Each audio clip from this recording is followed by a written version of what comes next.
సరిగ్గా నేటికి 50 సంవత్సరాల క్రితం జూన్ 25, 1975 లోపల ఈ దేశ చరిత్రలో ఎప్పుడు ఊహించినటువంటి విధంగా ప్రజాస్వామ్యం అనేటటువంటి ప్రాథమిక ముఖంతో ఉన్నటువంటి ఈ రాజ్యాంగాన్ని సవాల్ చేస్తూ అర్ధరాత్రి సమయంలో కూడా నాటి ప్రధాని శ్రీమతి ఇందిరాగాంధీ ఎమర్జెన్సీ అనేటటువంటి విధించడం జరిగింది.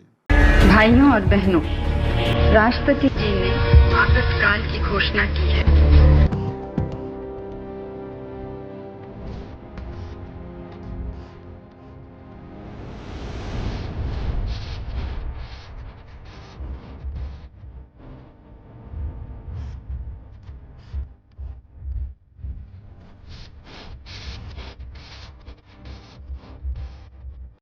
ఈ ఎమర్జెన్సీ అనేటటువంటిది ఈ 75 సంవత్సరాల చరిత్రలో కూడా ఇది పెనుసంచలమైనటువంటి అంశం ఇది. అంతేగాక ప్రపంచ ప్రజాస్వామ్య చరిత్రలో కూడా ఇది మాయని మచ్చగా నిలిచిపోయినటువంటి ఒక అంశం. శ్రీమతి ఇందిరాగాంధీ ఈ నిర్ణయం తీసుకోవడం ద్వారా పత్రికలు అనేటటువంటిది తక్షణమే మూగబోయినాయి. అదేవిధంగా రాజకీయ నాయకులందరినీ కూడా జైల్లో వేయడం జరిగింది. న్యాయ వ్యవస్థ మొత్తం తమ తీర్పులలో కూడా ఏవైతే రొటీన్ తీర్పులు తప్ప జనరల్ తీర్పులు అనేటటువంటి దానిలో కూడా పరిమితి అనేటటువంటి విధించబడ్డది. ఇది ప్రజాస్వామ్యానికి 4 అంగాలైనటువంటి ఏవైతే పార్లమెంటరీ సిస్టమే కానీ, అదేవిధంగా పత్రికలే కానీ, అదేవిధంగా న్యాయ వ్యవస్థనే కానీ ఇవన్నీ కూడా చిన్నబోయినటువంటి రోజు అది. శ్రీమతి ఇందిరాగాంధీ ఈ నిర్ణయం తీసుకోవడానికి ఆమె చెప్పినటువంటి ప్రధాన కారణం ఏంటిదంటే బయట పరిస్థితులు, అదేవిధంగా దేశంలోని అంతర్గత పరిస్థితులు రెండు కూడా అనుకూలంగా లేవు అనేటటువంటి ఒక కారణం చూపించింది. దాంతోపాటు ఆమె చూపించినటువంటి మరో కారణం ఏంటంటే జయప్రకాష్ నారాయణ ఉద్యమము, అదేవిధంగా జార్జ్ ఫెర్నాండెజ్ ఉద్యమాన్ని కూడా ఆమె ఉటంకించడం ద్వారా ఈ నిర్ణయం తీసుకున్నానని చెప్పడం జరిగింది. అయితే ఇక్కడ అందరూ రాజకీయ విశ్లేషకులే కానీ, ప్రజలకే కానీ, పత్రికలకే కానీ అందరికీ తెలిసిన విషయం ఏంటిదంటే క్రమంగా వస్తున్నటువంటి ఏదైతే 1971 లోపల భారత పాకిస్తాన్ యుద్ధం తర్వాత ఏదైతే ఆమెకు వచ్చినటువంటి రాజకీయమైనటువంటి అత్యంత అనుకూలమైనటువంటి పరిస్థితి లోపల ఆమె ధిక్కారము సహించలేనటువంటి ఒక స్థితికి వచ్చేసేసింది దేశంలో ఉన్నటువంటి.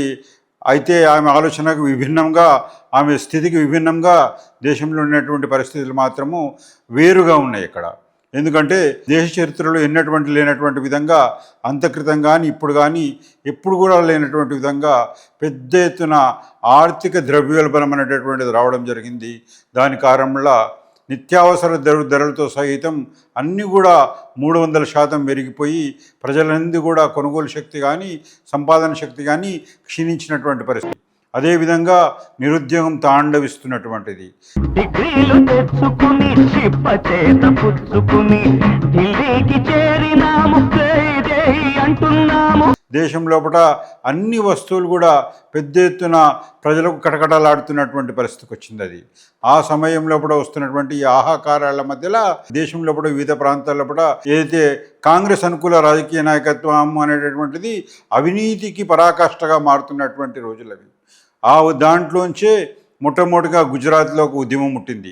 అది ఫస్ట్ పుట్టింది ఏంటిదంటే ఆ హాస్టల్స్ లోపల స్టూడెంట్స్కి ఏవైతుందో ఆ మెస్ ఛార్జీలు పెంచిండ్రు అనేటటువంటి సబ్జెక్ట్ మీద పుట్టిన ఉద్యమం అనేటటువంటి క్రమక్రమంగా పెరిగి అది గుజరాత్ ముఖ్యమంత్రి అవినీతికి వ్యతిరేక ఉద్యమంగా మలచబడ్డది. అదేవిధంగా బీహార్ లోపల కూడా దానికి సైమల్టేనియస్గా ఉద్యమం అనేటటువంటిది స్టార్ట్ అయింది. దేశం మొత్తంలో కూడా అవినీతికి వ్యతిరేకంగా ఉద్యమం జరిగేటటువంటి పరిస్థితి.